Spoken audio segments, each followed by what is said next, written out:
Siri, where can I hide a dead body? These students are just killing me. Oh, not the right time. Oh, hello guys. Welcome to Chapter 5. Chapter 5, back on a serious note. Chapter 5 looks at performance management. And performance management in the workplace, everyday terms, is really just how do we do performance appraisals. So for any of you who are currently working or in your past jobs, odds are at some point you've had a performance appraisal done on you.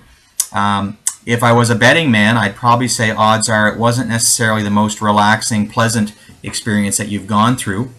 And there's lots of reasons for that, but a lot of the underlying causes that I've seen going into different organizations as a consultant have been pretty similar. So this chapter tries to look at some of the core theoretical issues that surround how to do performance management or performance appraisals in a more effective way, and in a way that both the supervisor and the employee won't want to beat their heads against the wall when they think that, oh my God, it's coming up in a couple of weeks. So it looks at things first off about how do you measure it and what kind of criterion do you look for. And it's a big thing in today's world when you look at so many jobs and just the nature of work today. It's constantly changing, and so the way that we did a job or the tasks that make up a job today may be significantly different from the tasks that made up that same job a year, 2, 3, 5 years back.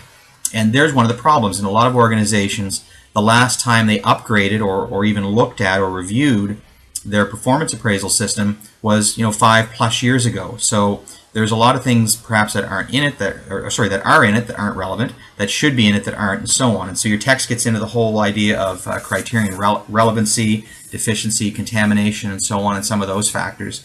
So we start off there, and that's really just looking at, again, what needs to be in the performance appraisal and how do we get it.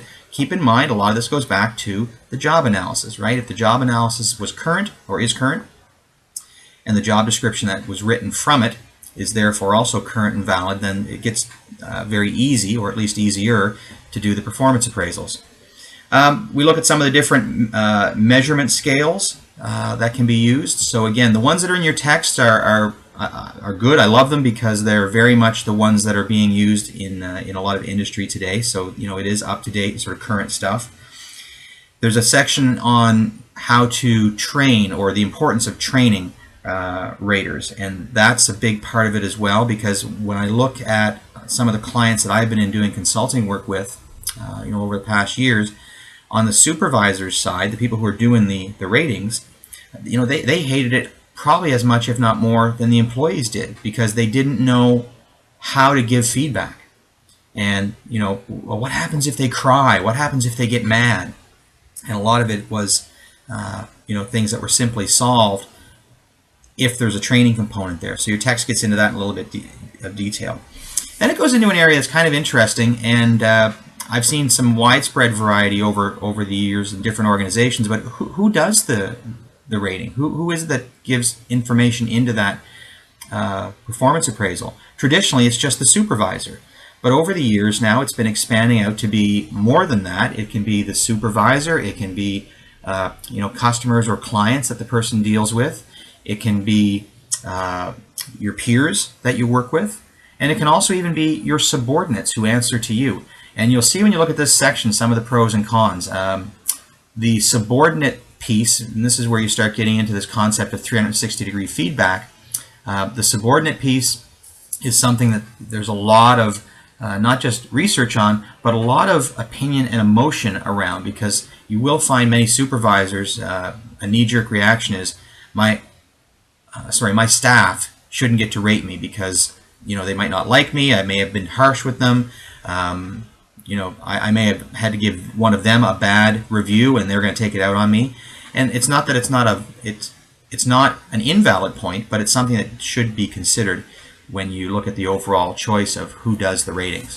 So you get into these kind of topics in the chapter, and some of the newer trends as well, things like balanced scorecard, skills testing, hands-on testing. You're seeing more of that coming in over the last 5-10 years. So take a look. I hope you enjoy the chapter. Again, as with a lot of stuff in IO Psych, some of the theory can be a little dry. So as I've been trying to encourage you to do, guys, when you go through it, think about your own experiences in current or past jobs. In this case, with performance appraisals, how were they done? How far ahead of time did you know about them coming? Was there any pre-work that you had to do as an employee, maybe rating yourself so that you could go in there having already thought about things that your supervisor was going to be giving you ratings on? What kind of forms did they use? That kind of stuff. What happened after the appraisal? Was there any kind of action plan put in place? So your text goes into this, but again, theory can sometimes be a little dry. That was ominous. Theory can sometimes be a little dry, but if you can relate it back to that real life experience, hopefully it'll make it a little more valid. Feel free to drop me a line, guys, if you have any questions on the material, or if you just want to chat about, again, some of the customization, the real life stuff that, again, I hope you're drawing into the course. So enjoy it and talk soon. Cheers.